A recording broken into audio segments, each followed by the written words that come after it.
Pemirsa, kebijakan pengurangan pajak bumi dan bangunan (PBB) di Kabupaten Badung telah ditetapkan sejak tahun 2012 melalui Peraturan Bupati Nomor 89 Tahun 2012. Aturan tersebut memberikan pengurangan 100% untuk tanah masyarakat yang masuk kategori jalur hijau atau lahan pertanian yang tidak boleh dibangun. Kebijakan tersebut kemudian diperluas pada era Bupati Nyoman Giripraste melalui Peraturan Bupati Nomor 24 Tahun 2017. Aturan baru ini memberikan pengurangan PBB bagi rumah tinggal dan tanah pertanian, khususnya untuk bangunan rumah tinggal hingga luas 500 meter persegi, yang sudah terdata dalam Sistem Informasi Manajemen Objek Pajak atau SISMIOP sampai tahun 2016.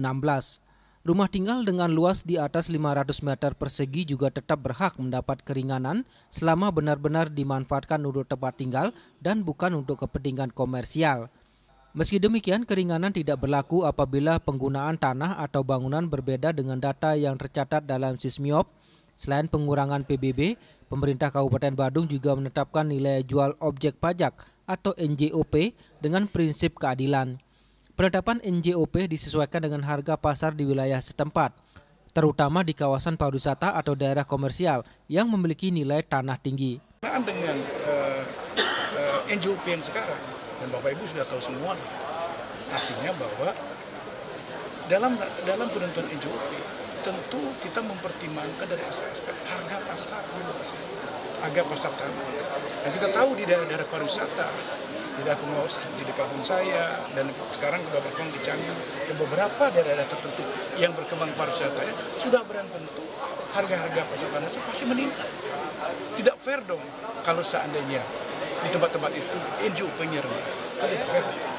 Disinilah instrumen pajak ini sebagai rasa keadilan, ya.